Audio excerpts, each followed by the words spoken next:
Good morning on this Sunday, May 19th. Here's a look at our top stories on the Georgia gang. The search is on for a temporary replacement for State Insurance Commissioner Jim Beck, who says he's innocent of more than 30 federal charges.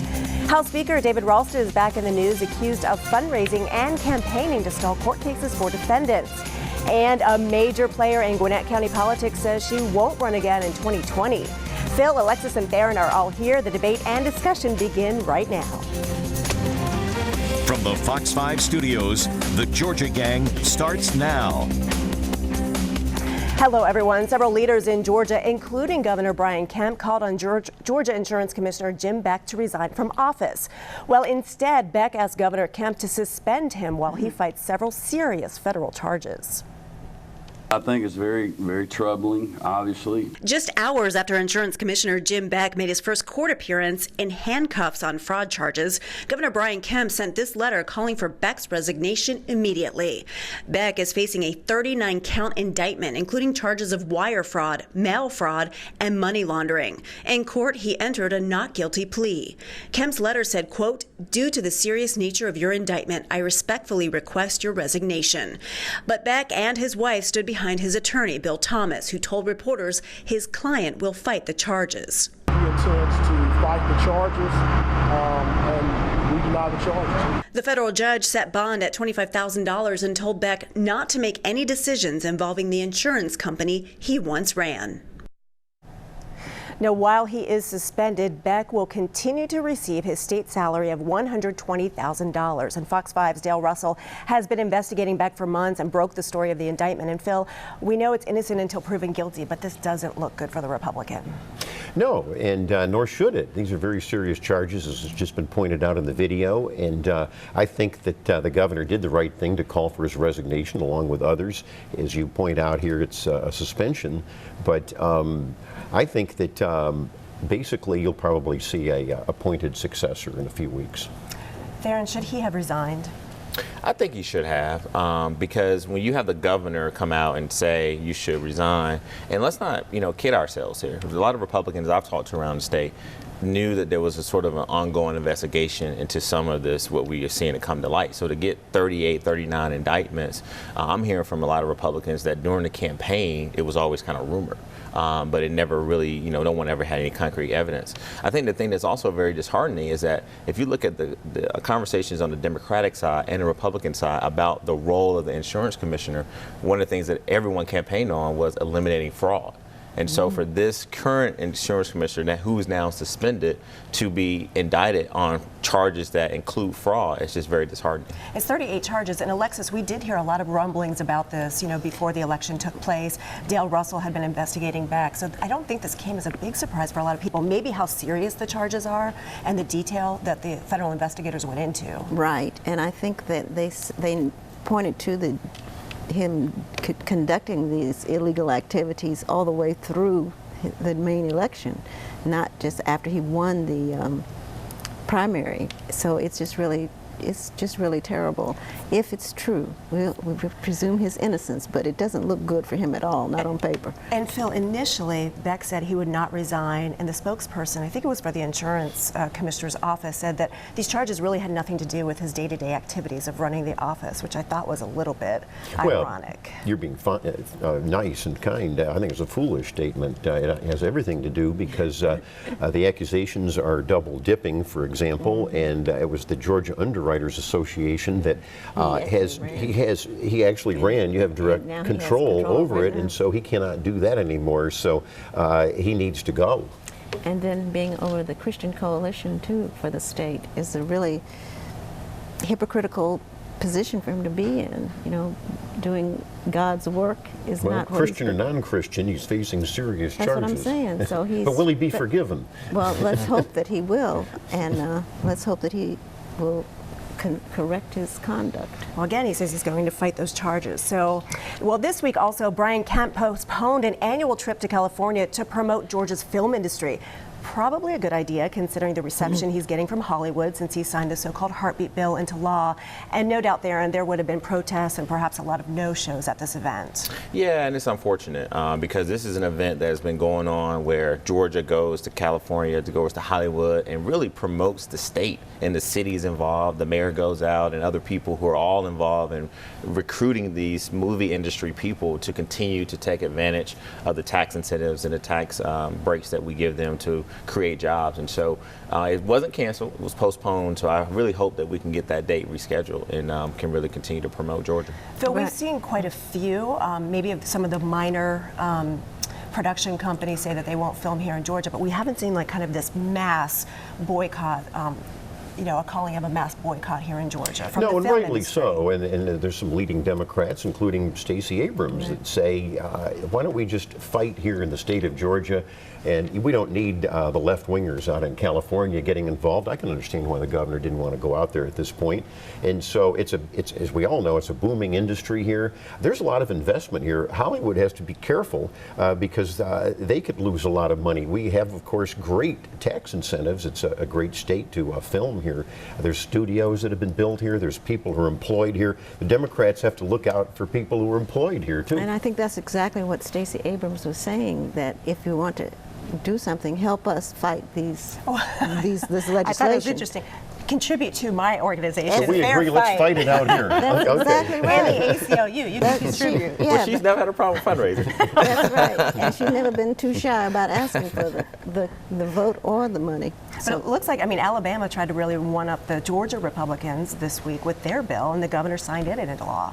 They did. As I've long pointed out on this program, I would have let another state, whether it's Alabama or someone else, ultimately take this to address the Roe v. Wade 1973 U.S. Supreme Court decision, because that's what all sides of this issue really want resolved on the federal level.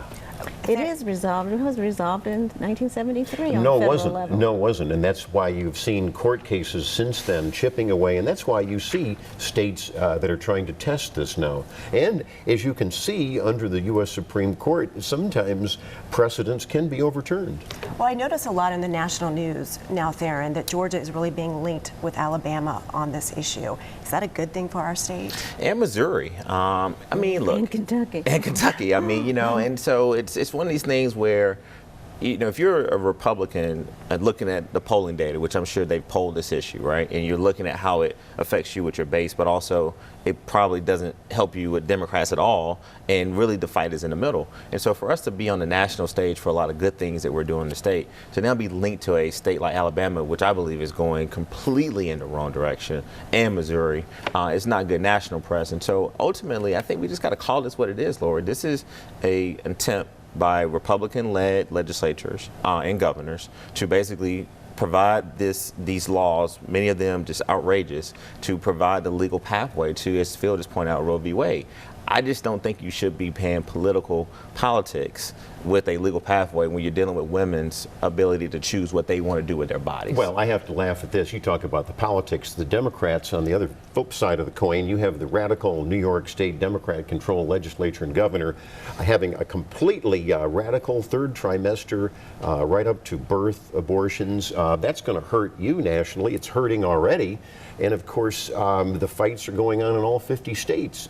So the Democrats have a lot to answer for. They've gone way over. In fact, the crazy governor of Virginia wanting people to decide on abortion after the birth. I hope you would condemn that.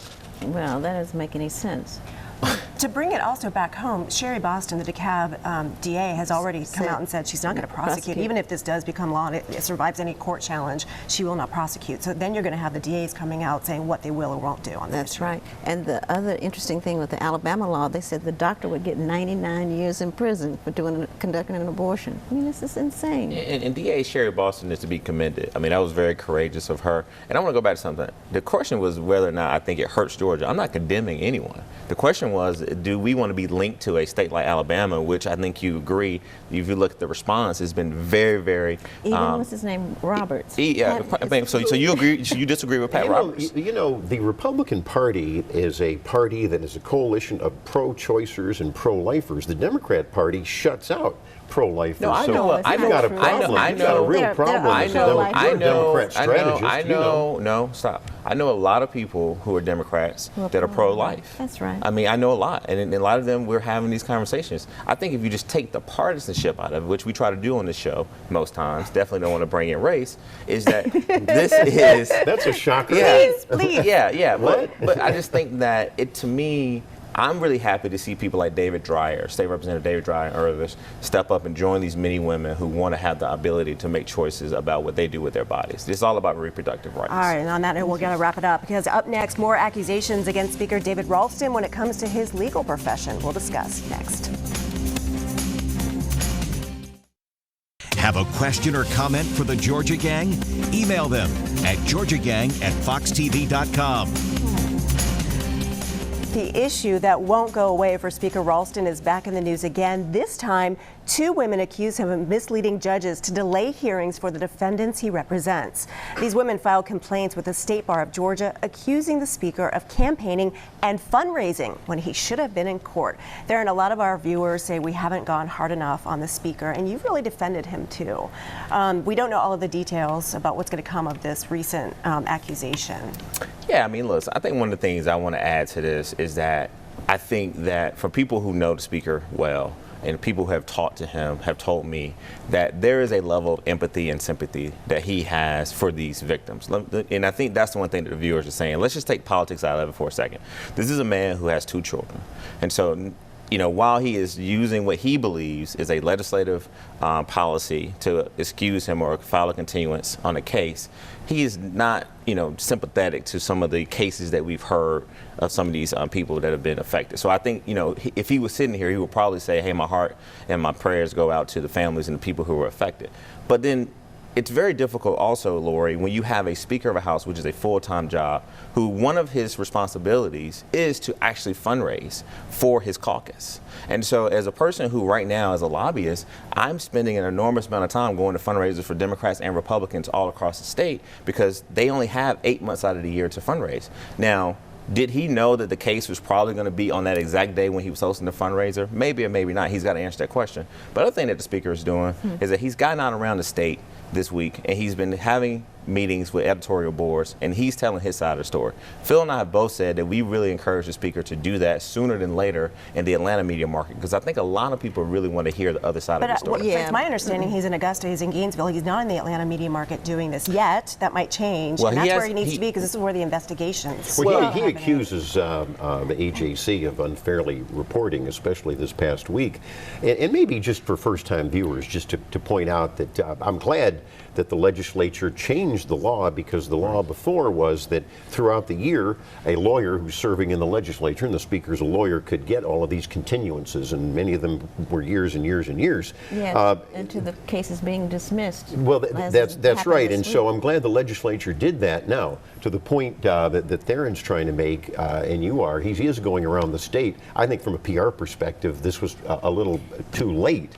And I will say, yes, there are bar complaints, and of course it's not a good thing whenever you get a bar complaint, although I would point out that they're done by the victims. Now, I'm not, Speaker Ralston can defend himself, but I would say this. I think it'd be a slippery slope if we go down every time a victim doesn't like the outcome, you just file a complaint against the attorney. I don't think that's the way the system should work. It was a lack of court hearings that's right. and delays and postponements. Although, finally, but let me finish one point, and I'll let you finish. But I think I've watched, as we all have over the years, a lot of attorneys, even not in the legislature, have used continuances, rightly or wrongly. So I just think he needs to answer these specific things and clear up the cases. Well, I'm just saying, a report in the paper this week said that one of the cases got dismissed because they had been delayed so much that the witnesses and victims just dropped. One of the victims said he thought the case was already that the fault, though, of the DA and the judge? The fault of Ralston not showing up and was it the fault of all three? Was it? Remember, I've always said the judges have a responsibility. Can be the system, for sure, but I'm saying that, but look at where it starts though with the defendant. Phil, let me ask you this, because Republicans are gathering this weekend in Savannah for the convention. How is this going to play out there? Well, it's going to be a big deal at the convention, which is it's going to be Friday and Saturday. Of course, it's before we. It's going to be after we tape today. There will probably be a resolution from the floor, if there's not one already, to criticize, condemn, whatever, Speaker Ralston.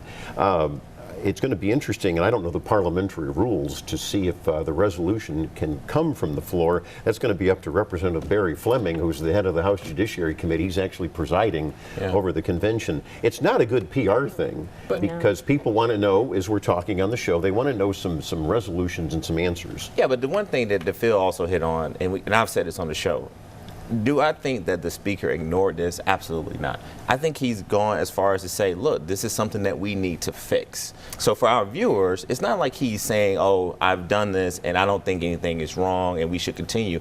Remember, he put together a bipartisan committee.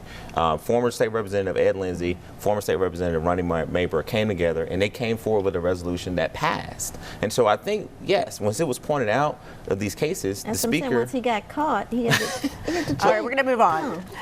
Because I want to talk education, because many in the education world were shocked that Governor Kemp actually vetoed the so-called recess bill. It would have required recess for elementary schools across the state. Kemp says while he's for recess, he's also for local control, but he also vetoed the school safety bill, which was one of his marquee campaign issues. Phil.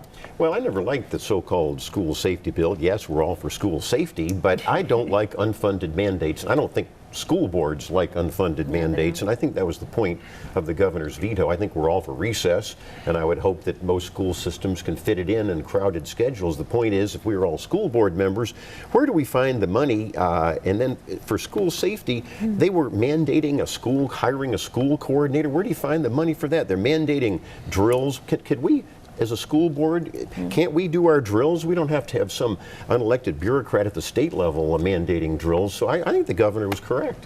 They were not unelected bureaucrats. It was a legislative. Tharon, weigh in real Well, quick. it was the state school board has to mandate all of this. I think also a part of the governor's messaging was around local control.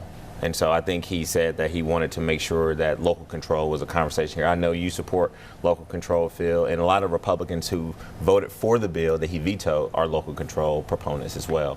And so I think, it's something that he's going to have to really continue to explain to the people in the state of Georgia. And the heartbeat bill goes in the face of local control. All right, well, still ahead, Gwinnett Chairwoman Charlotte Nash says she will not run again. We'll discuss after the break. Join the discussion on the Georgia Gang Facebook page and watch past episodes on the Georgia Gang YouTube channel. Gwinnett County Commission Chair Charlotte Nash says she will not seek re-election in 2020. She says it's time to just focus on retirement. But is the writing on the wall for Republican leaders in Gwinnett County, Phil? Not necessarily, because the Democrats are their own worst enemies. They always campaign for big spending, big taxes, and I would point out in the last referendum on MARTA at Gwinnett County, a majority of blacks and a majority of whites voted no against a tax increase. So it all depends on your messaging. Whether you're Democrats or Republicans. It is a swing county, we know that now, but it all depends on how the Democrats campaign. But it also depends on if they rig the election time. There is no proof of, quote, rigging the election. See, you always are on this. You and Stacey Abrams are always on this. They could have had it in November. That is an irresponsible, that's not rigging.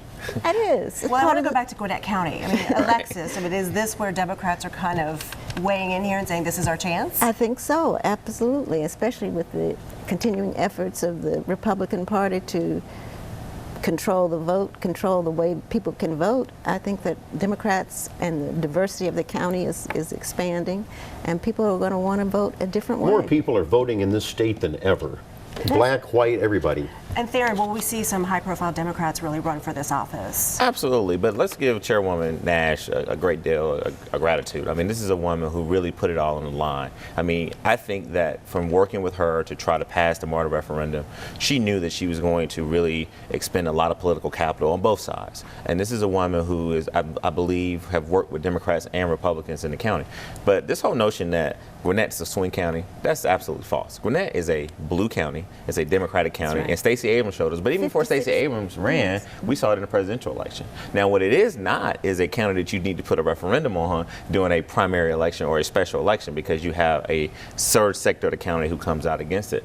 I think you will see not only high-profile candidates, but let's also not forget with Danny Porter, has sort of hinted at doing as That's well. right. And Switching so parties. all it takes is one. And we saw that when Republicans started to switch, Democrats started to switch to Republicans, all it took was 2 or 3 or 4 in the Senate, and now the Republicans took control. So I think Gwinnett County, but Phil does have a point.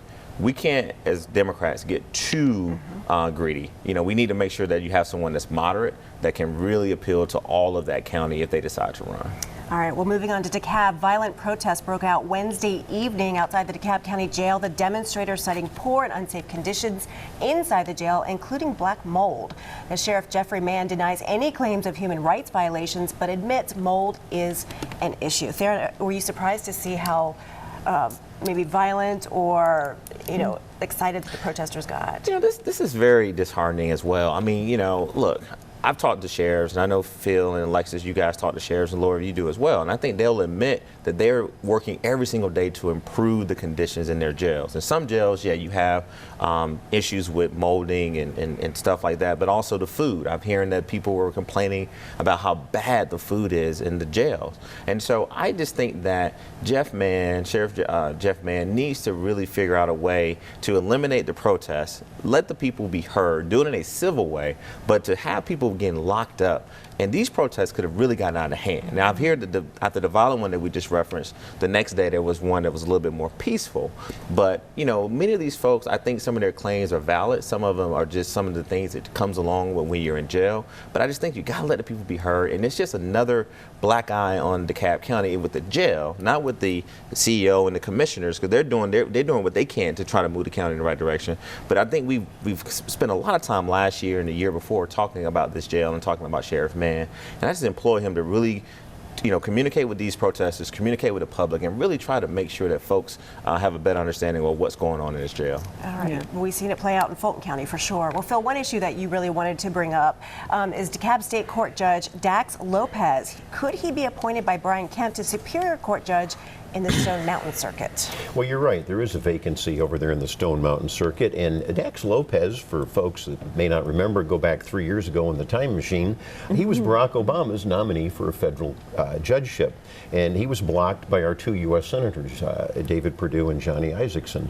Why? Because he was the longtime board member of a lobbying group, a political lobbying group, Galeo. And he was also helping them raise funds. Now, no judge, in my view, and in the view of a lot of attorneys, should not be over a group that does that. This group was for amnesty for illegals. The Georgia Association of Latino Elected That's Officials. right, Galeo. And so I think that the reason he was blocked earlier is that he was not being objective when it came to the issue of illegal immigration. And how can you uphold the laws of the state of Georgia with regard to immigration when you were over a lobbying group that was fighting those very laws? So I don't think the governor should appoint him. There are other qualified applicants. That's where I draw the line. I think that if you make a legitimate argument about his work, how he made a living to provide his family, but if you look at Galeo's mission statement, it is to increase civic engagement and leadership in the Latino Hispanic community in Georgia. You got your talking points. No, I'm saying. So I think for our viewers, don't paint this organization, which you work for, as a bad organization. Yeah. And then you're getting into whether or not the governor should choose someone. I think that's the simpler. So this man has been on the bench since 2010. He's a judge, and I think he should be respected for his position. And that was an open borders organization. There's no question. We will be following it. Up next, we'll have winners and losers. Stay tuned. Time now for the week's winners and losers. My favorite part of the show. So we'll start with Tharon. I want to revisit something last week that I didn't get a chance to really focus on. That was Fulton County Commissioner Emmett Darnell. I think at the time, a lot of folks didn't really understand what I was saying, couldn't really hear me. But I just really want to go back and just honor her life. I mean, this is a life and legacy that Alexis talked a lot about, and she's going to be truly missed. And so I definitely want to send my prayers and condolences to her family. Secondly, there was a unfortunate loss this week in the city of Atlanta. Major Edward Fambrough, who was a 20-year correction officer with the city of Atlanta, unfortunately died at the young age. I think he was in his 40s, but has served there 20 years. And definitely, Lori, as you probably know, one of the things that the correction officers do is that they go out and they feed the homeless, but they also provide shelter for people during the winter. And he was a person that led this effort. So I want to give him a shout out. And then lastly, on a personal note, I'm a graduate of Clark Atlanta University, but also want to give a big shout out to Fort Valley State this week. A good friend of mine, a gentleman named Lawrence Wythauer, and his stepson, Kajim Grant Logan, both graduated from Fort Valley State. state at the same time. Lawrence was a guy who made some bad decisions in his life, went to federal prison for 5 years, was 6 credits short of graduating from Clark Lane University. So he finished his degree with his stepson at Fort Valley. I want to give both of them a big shout out. Good for them. Nice. That's great. Phil. You know, a little bit of good news. We're all concerned about traffic congestion in Metro Atlanta, but there was a report that the Northwest Corridor, the variable toll lanes, actually are really you can speed up on there. They doubled the speed limit on there. 4 million new travelers over 8 months. So that's a winner. Mike Carlson, who was the chief assistant DA in Cobb County, is moving over as the chief counsel to new GBI chief Vic Reynolds. So he's a winner. Jim Beck, the insurance commissioner, loser. All right. Okay. Alexis, you brought a prop. I did. I brought this copy of Atlanta Magazine. They have started a new venture called the 500, where they recognize 500 community leaders in different professions throughout. And you're in there. And I'm in there as a legend. Legend. That's what it's old people. All right, good. but it's great. All Thank right. you. It was at the Gathering Spot, too, which is a very nice. Oh, that's a cool place, yes. Well, thank you. My winners this week, 2 winners, President Carter and Rosalind. President Carter fell and broke his hip. This morning, he's expected to be teaching Sunday school. Remarkable. And also, Atlanta United, 5 shutout wins in a row at MLS record. Congratulations, and we'll see you next week. The opinions expressed in this broadcast are those of the panelists appearing in this program